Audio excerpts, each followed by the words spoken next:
Recording کے شعبے میں یہ گزشتہ چند دہائیوں میں جو بھی انسانی سطح پر ترقی دیکھنے میں آئی ہے، اس سے ہم اس بات کا اندازہ لگا سکتے ہیں کہ جب انسان کی ریکارڈنگ کا معیار یہ ہے اور اس معیار میں مزید ترقی ہے جو کہ رکنے کا نام ہی نہیں لے رہی، تو اللہ کی ریکارڈنگ سے جو ریکارڈنگ ہو رہی ہے، اللہ کی قدرت سے جو ریکارڈنگ ہو رہی ہے، اس کا معیار کیا ہوگا، اس کا کیا سٹینڈرڈ ہوگا۔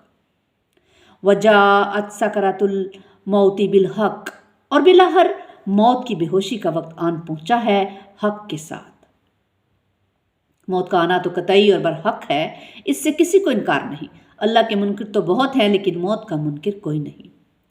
ذَلِكَ مَا كُنْتَ مِنْهُ تَحِيدُ، یہی ہے وہ نا چیز جس سے تو بھاگا کرتا تھا، یعنی یہی وہ چیز ہے نا جس سے انسان بھاگتا ہے۔ اس بات کا انسان کی نفسیات کے ساتھ گہرا تعلق ہے۔ یہ ہر انسان کی نفسیاتی کمزوری ہے کہ موت کو برحق سمجھتے ہوئے بھی وہ اس کے تصور کو خط الوسع جو ہے وہ اپنے ذہن سے دور رکھنے کی کوشش رکھتا ہے۔ وقتی طور پر کسی عزیز کی موت اور اس کی تجہیز و تکفین کے موقع پر اپنی موت اور قبر کا نقشہ آنکھوں کے سامنے آتا ہے تو بھی انسان فوری طور پر اس خیال کو ذہن سے جھٹک دیتا ہے اور روزمرہ کے معاملات میں خود کو مصروف کر لیتا ہے۔ وَنُفِخَ فِي الصُّورِ ذَلِكَ يَوْمُ الْوَعِيدِ، اور سور میں پھونکا جائے گا، یہ ہے وعدے کا دن۔ پہلے تو انفرادی موت کی بات کی گئی، اب اس آیت میں پوری دنیا کی اجتماعی موت کا ذکر ہے۔ جب کسی شخص کو موت آتی ہے تو اس کے لیے گویا وہی قیامت ہے۔ اس لیے انسان کی انفرادی موت کو قیامت صغریٰ اور تمام انسانوں کی اجتماعی موت کو قیامت کبریٰ کہا جاتا ہے۔ اس آیت میں قیامت صغریٰ کا بیان تھا، اب یہاں قیامت کبریٰ کا نقشہ دکھایا جا رہا ہے۔ وَجَاءَتْ كُلُّ نَفْسٍ مَّعَهَا سَائِقٌ وَشَهِيدٌ، اور ہر جان آئے گی کہ اس کے ساتھ ہوگا ایک دھکیلنے والا اور ایک گواہ۔ یعنی دنیا میں ہر انسان کے ساتھ جو دو فرشتے کرامن کاتبین مامور ہیں، وہی قیامت کے دن اسے لا کر اللہ کی عدالت میں پیش کریں گے۔ ان میں سے ایک فرشتہ اس کا امال نامہ اٹھائے ہوئے ہوگا جبکہ دوسرا اسے عدالت کی طرف دھکیل رہا ہوگا۔ استغفر اللہ۔ اللہم حاسبنی حسابا یسیرا، اللہم حاسبنی حسابا یسیرا، اللہم حاسبنی حسابا یسیرا۔ یا الہی ہمارے ساتھ حساب کتاب کے معاملے میں درگزر فرمائیے گا۔ لَقَدْ كُنْتَ فِي غَفْلَةٍ مِّنْ هَٰذَا، یعنی اللہ فرمائے گا کہ انسان تو اس دن سے غفلت میں رہا تھا نا۔ فَكَشَفْنَا عَنْكَ غِطَاءَكَ فَبَصَرُكَ الْيَوْمَ حَدِيدٌ، تو آج ہم نے تجھ سے تیرا پردہ ہٹا دیا ہے، تو آج تمہاری نگاہ کتنی تیز ہو گئی ہے۔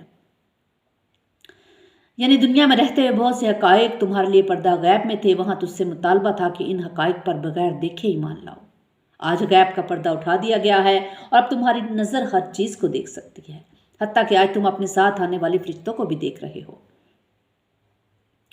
وَقَالَ قَرِينُهُ هَٰذَا مَا لَدَيَّ عَتِيدٌ، اور اس کا ساتھی کہے گا کہ یہ جو میری تحویل میں تھا حاضر ہے۔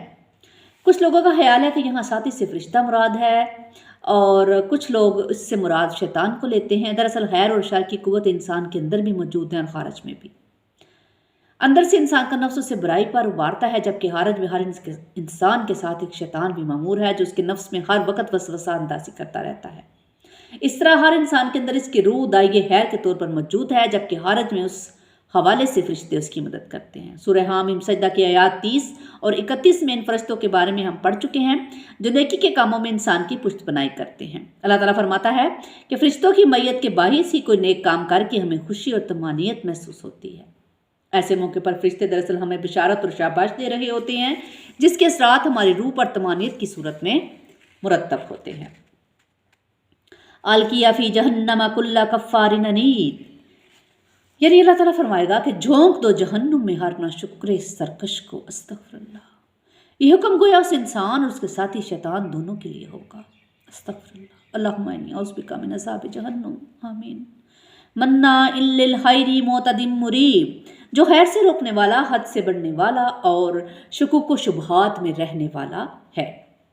الذی جعل مع اللہ الہا آخر، جس نے اللہ کے ساتھ کوئی دوسرا الہ بھی بنا لیا تھا۔ فَأَلْقِيَاهُ فِي الْعَذَابِ الشَّدِيدِ، تو جھونک دو اس کو بڑے سخت عذاب میں۔ استغفر اللہ۔ اس انسان کا شیطان یہ سمجھ رہا ہوگا کہ اس کی اپنی حیثیت سرکار کرندے کی ہے جو مجرم کو سزا کے لیے لے کر آیا ہے، لیکن دونوں کو جہنم رسید کرنے کا حکم سن کر وہ فوراً اپنی